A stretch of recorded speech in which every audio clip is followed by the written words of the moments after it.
My name's Damian Vacca. I'm 37. I'm going to be graduating this May.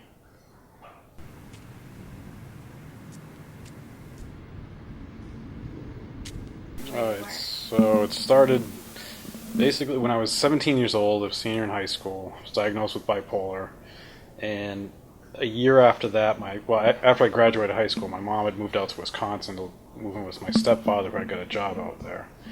So I ended up moving out there with them, and at the time, my illness was acting up from time to time. Instead of trying to get help for me, they ended up kicking me out of the house. So the only option I had was to come back to Keene and move in with my father. But that situation wasn't a good living situation either. So I ended up living in my car off of Route 9 on the way to Chesterfield. I used to pull into the woods and stayed in my car for a couple weeks until I started running out of gas money. No more money, Now I had to figure out what to do. And at that point, I found a shelter on Water Street through Southwest Community Services. Moved into the shelter there. And I don't know what the rules are like now, but at that time they only give you 3 months to live there to get a job, save up money for an apartment. I ended up finding a job, but I wasn't getting made enough to be able to. I think it was like about a month after I arrived at the shelter I got a job. So by the time I got a job, I didn't have enough time to come up with first month's rent and all that stuff. So my time started running out there, and I ended up back in the same situation I was in before. So. Because this gave him a tool to deal with the bipolar that he hadn't had before. And then he told me that then over some time he realized he could use meditation rather than the medication. And so I think he's been off the medication for several years now, because when those things happen that we call bipolar, it's like, okay, I just have to watch it. And and I talk with him and how is it going, and sometimes, and this is true with everybody, it's going great, it's like, oh God. And when he is in the, oh God, this is, in a hard period, I think meditation is part of it, but he's developed the capacity to be able to stand back and go, this isn't going to be forever. That really is the thing that needs to happen, is that people need to know that there's hope, that there's a message of hope out there, that not everybody on the planet is against them, and that, you have to work at it yourself as well, but there are people out there who are willing to be very supportive and helpful. I think of Keene as being a really nice town in a nice area. But there are also an awful lot of people who live here and in Cheshire County who are NIMBYs. They don't acknowledge the fact that I go around and talk about the number of people that we serve at the kitchen. People are just shocked. And I hear it so often. They say, oh my goodness, I just didn't know we had that sort of problem. And I think it's really hard to acknowledge that where you live is uncaring. Well, what happened was I ended up, when I ran out of time here in here in Keene, I ended up moving into a family friend's, somebody my mom knew, and that situation was really, really bad. And to get out of that situation, here I am, again, facing homelessness. Where am I going to go? I have nobody to turn to. So I actually pretended that I was sick at the time, called up like a 911 and pretended I was actually suicidal, just to get out of that very, very bad situation I was in. From there, that was in Salem, New Hampshire. I got into a hospital in Nashua and was there for about a week and a half. And they discharged me into another emergency homeless shelter. And from there, that's when I was able to start getting back on my feet again. This agency provided housing for homeless people with mental health issues. So I got into a group home for a few months, started working, I got my own apartment, and started going back to school in Nashua at the time, to the tech college.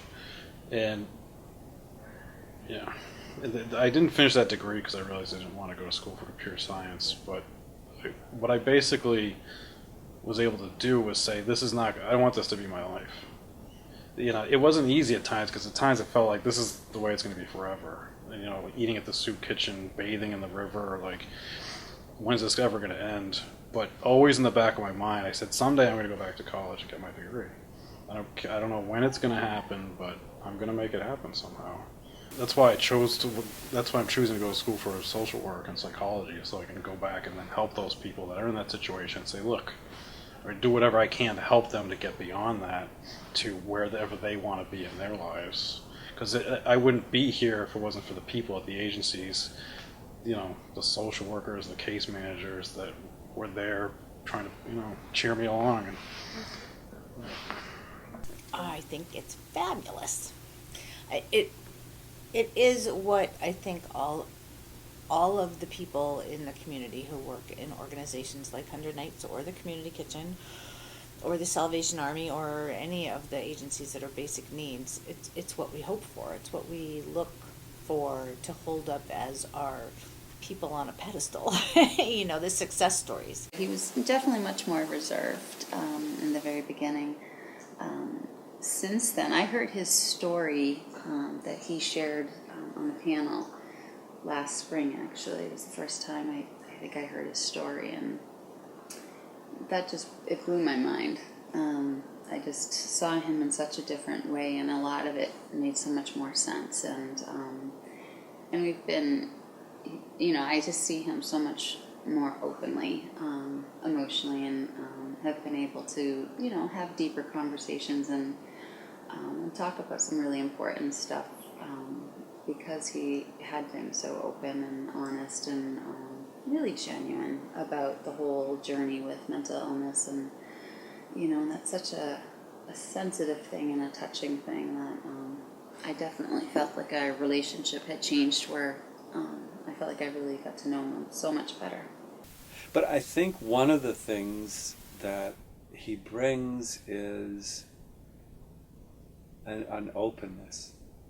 So many people are like this. It's like, I don't want to share with it. I've struggled with anything, and to my best friends I do, but that sense of being more contracted. Contracted's a technical word we use in meditation, where we're like this. And I think one of the gifts that Damian has brought is he's more like, bringing stuff out in the open, and it needs to be. Damian, to me, obviously I know him only in certain avenues, but my sense of his style is very personal. His connections with people are so real and genuine, and when he connects with people and shares that inspiration and his truth, I think that that really hits people on such profound levels. I think his accomplishments are huge, and I think it's for the average person. I don't think they can comprehend how quickly a person's life can collapse. I think one thing that happens time to time, every so often, is when I'm walking by the quad, and I just imagine the stage being set up and walking across the stage. Like, that one always hits me, because then when I imagine that, then I think back to living in the woods, eating at the soup kitchen, all the stuff I've been through, to that, and it doesn't. It's pretty, it doesn't match up in my mind. It's pretty powerful when that happens. I am so proud of him. I'm so proud of him for graduating, because I know just how hard it's been. Thank you.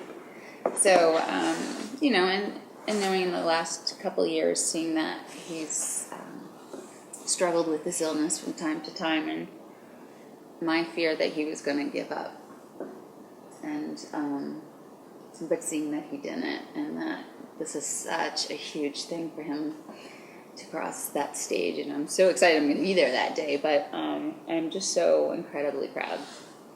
It just will be, I'll have a big smile on my face whenever I see him, to know that somebody who might not have made it has not only survived, but is now flourishing.